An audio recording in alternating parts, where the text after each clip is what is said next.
Chámase Antares, mide 71 centímetros e pesa 24 kilos. É o primeiro exemplar de tartaruga mariña que visita o Instituto Galego de Formación en Acuicultura da Illa de Arousa para recuperarse. Foi localizada en moi mal estado preto da Illa Coelleira, no Vicedo. Antares foi recollido cerca da Isla Coelleira por o barco chamado Antares.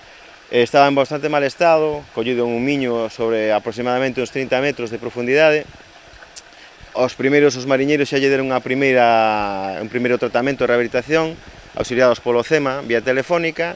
No proceso de curación xoga un papel fundamental os profesionais do CEMA, a coordinadora pro estudo dos mamíferos mariños. De feito, a primeira fase da recuperación de Antares levouse a cabo nas instalacións deste organismo en Nigrán. O seu periplo non rematou aí. Antes de chegar á illa, tamén estivo en Valencia. Despois de período de recuperación, en un tanque de 1500 litros nas instalacións que teñen o CEMA en Nigrán, onde lle fixeron os primeiros auxilios, tratamentos médicos, un pouco non comía, axudaron a comer mediante sondas e tal, pois conseguiron recuperala o suficiente como para continuar a fase de recuperación posterior no Arca, unha instalación que ten o Oceanographic de Valencia, donde moitas veces se teñen experiencia de recuperar tanto tartarugas como outros animales mariños para a posterior solta.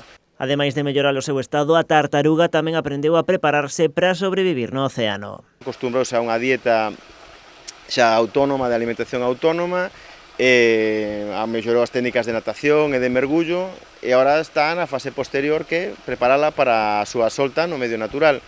En este momento está adaptándose ás temperaturas das augas aquí no Igafa, das augas das nosas costas, esperando a época máis próxima para a súa solta. Da súa evolución dependerá o tempo que tarde en ser devolta ao mar. Podería producirse, se todo vai ben, en cuestión de días. O que si está claro é que será liberada no exterior da ría de Arousa para que as correntes mariñas a poidan devolver á súa casa no Caribe.